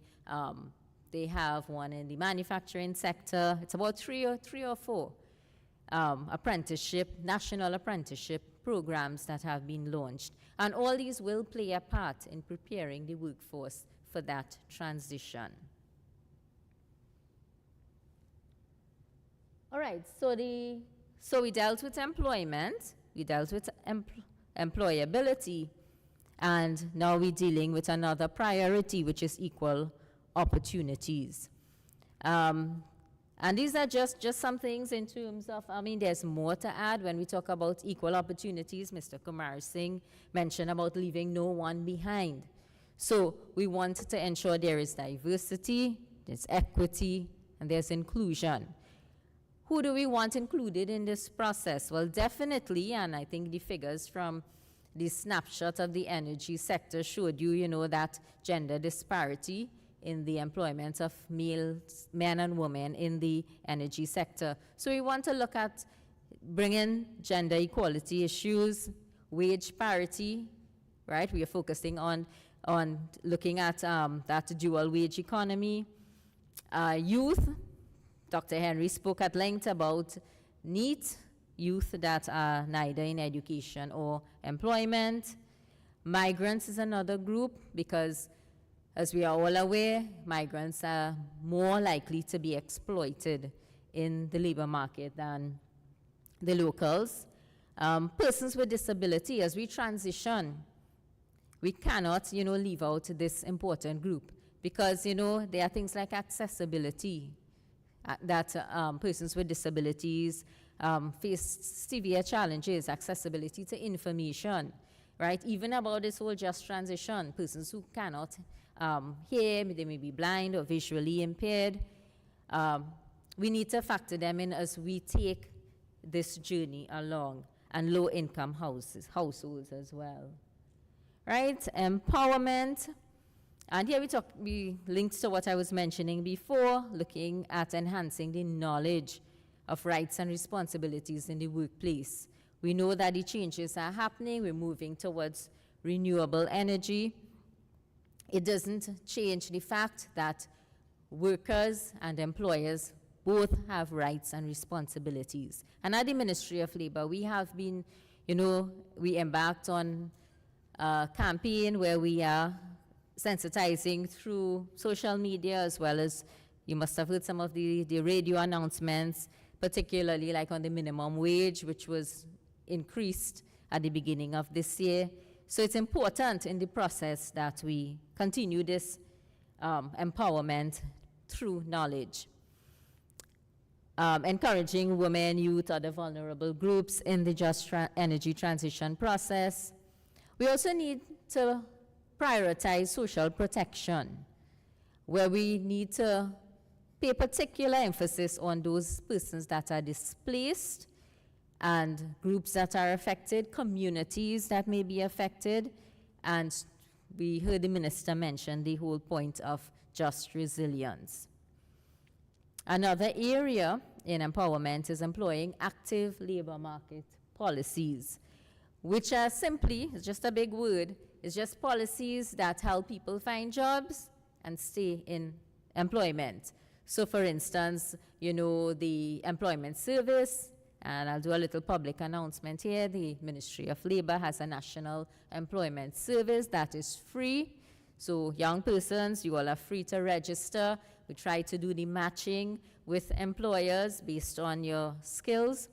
So even these employment services now, we are looking at, you know, transforming them, looking at how they would have to be better positioned to now address some of these emerging issues from the just transition. Right, engagement, and this is a big one. And we heard it mentioned before, leave no one behind, stakeholder consultation, participatory decision making. At the Ministry of Labor, we say social dialogue. That's what it's all about, engagement through social dialogue. And this is where, and social dialogue simply means all types of negotiation, consultation, exchange of information. And our focus is government, employers, workers primarily, and then you have the other stakeholders. So you have academia, you have interest groups, and so on. So I saw in Mr. Kumar Singh's slide, he mentioned about incorporating the just transition discussion in all these social dialogue fora, right? And he mentioned a few bodies there which are under the Ministry of Labor. So we are starting that process of having our different tripartite boards and committees bring their individual perspectives on the issue of just transition. Of course, part social dialogue, you have different forms. So I mentioned the tripartite, but then you have the bipartite. So that dialogue that takes place between employers and workers and their representatives. So, you know, the unions are familiar with collective bargaining. And I don't know if it started as yet, but definitely in the collective bargaining process, we need to now begin to factor in some of these discussions on just transition. Right, so key considerations, things you've heard already, right? Mainstreaming and just energy transition and just transition on the whole in all of our policies, programs, and projects. What does that mean? It simply means is that every policy, plan, or project we develop, we ensure that we consider the impact of just transition on different groups, on different levels of society, you know, that we look at the impacts, because it won't be the same for all groups and all communities. The second one is looking at pro-employment macroeconomic frameworks, because we all know that creating jobs is probably our #1 priority after crime.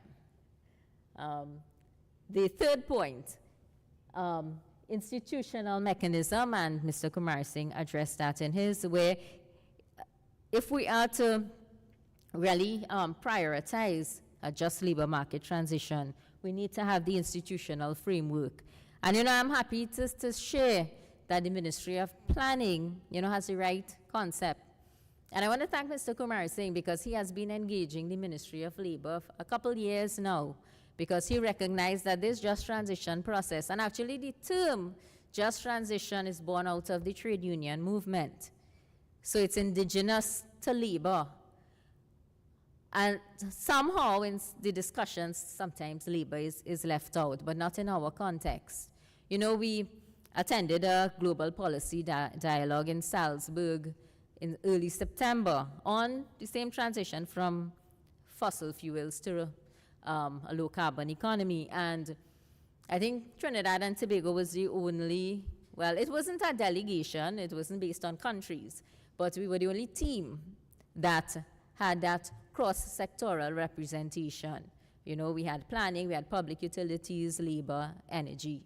You know, so we're doing something right. We may not have all the answers just yet, but I do believe we are on the right path. Right, food for thought. This is, I leave you with my gift, something to think about. You've heard lots and lots about just transition,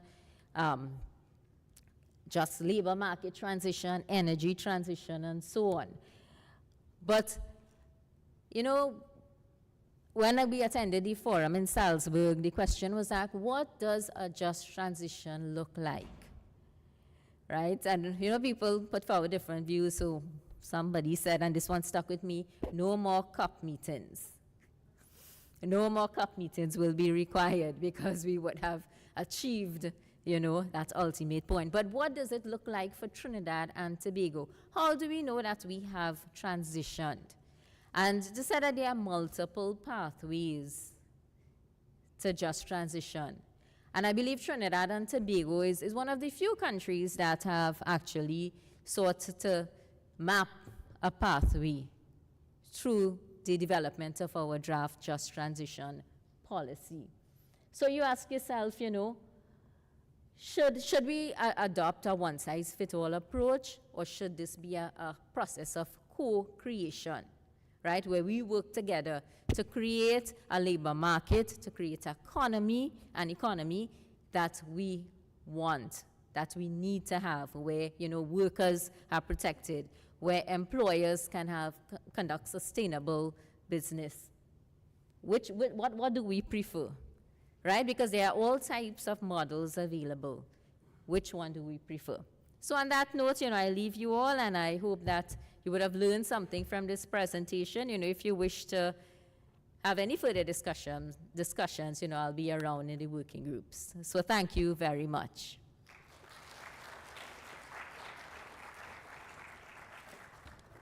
Okay, thank you very much, Ms. Baldio.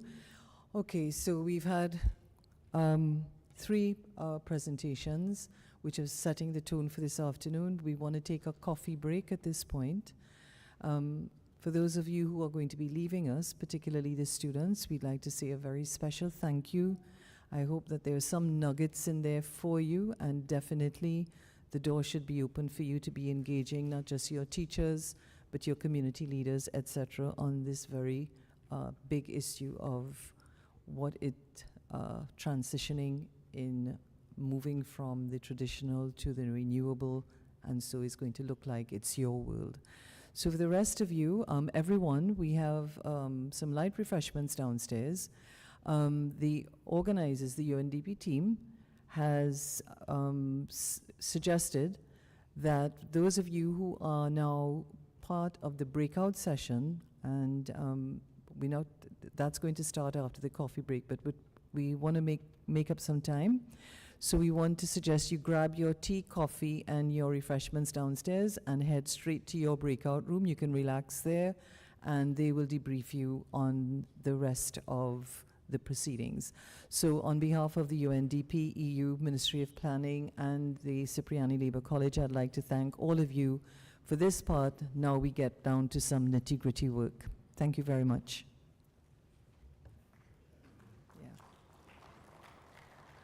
Students, teachers, when you go down the the stairwell, you turn right, and then there's a ramp and a right there. So I know that you all will be leaving, so you can grab and go as well. We just wanted a little orderly down there, so because it's a small area. Okay.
Guess what, everyone? Today on our class trip to the Nature Seeker Center, we saw amazing animals and learned all about their solar PV system. That's wonderful, Dolly. Well, come and tell us more. They showed us how solar power works and how it's helping them save money and the environment. Wait. You said save money? And we get to save the planet too? That sounds like something we should look into, sweetie. So, you have any more pictures? Yeah. Solar power to the people.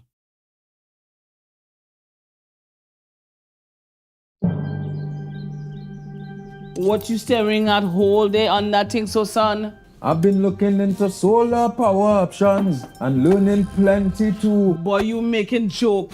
When it rains, tell me how solar power will work. Mom's it working day and night, it working rain or shine. Solar power batteries working all the time. But it probably expensive. No, Mom, you're wrong. When people bill going up, my bill going down. Free electricity straight from the sun. Solar power to the people. Nothing like the scent of clean clothes, freshly dried in the sun and the breeze. You know, a long time in Tobago, we use the sun for everything. Preserving fruits, drying seeds, bleaching clothes white, and don't talk about the dry fish. Granny, you're like an OG planet warrior, you know. Nowadays, the sun's energy is captured and stored into batteries to power so many things like torches, chargers, security lights, and so much more. And don't forget the solar heating. My good looks can't survive any cold. Solar power to the people. All right, ladies, we going out on a doubles run, eh? I eaten 5 on the spot one time. Morning, Greens. Hi, Dolly. You should go by the solar power doubles man. He's cooking doubles fresh on the spot and using a solar powered fan to keep the smoke out. It's real cool. You have to try it. I sure he charging more for his solar doubles. It actually saves him money to go solar, so I doubt that. Let's go see if this solar doubles man saying anything. Dolly, you wanna come for the ride? Yes, please. All right, come on. Solar power to the people. Do you know how vulnerable we are to climate change as small islands? Dolly, what is this about now? Well, small changes can make a big impact. Simple things like unplugging devices when not in use. Okay, I could do that. Keep the fridge closed and air dry your clothes instead of using the dryer. You know, growing up in Tobago as a child, we used to be drying and bleaching our clothes outside. I still prefer it on a sunny day. Those were the good old days. Solar power to the people. Oh, the place too hot for this old lady. You know, long time in Tobago, I can't remember the place being so hot. Jeez! Mom, just don't turn on the AC. The fans work just fine and they cost less. Honey, we cannot manage the heat like this. Now, I've done some research. We could reduce the electricity bill just by getting an inverter AC and by using it wisely. Set the AC to a moderate temperature, and we could use the fans to circulate the cool air. That sounds like a smart compromise. Great. Solar power to the people.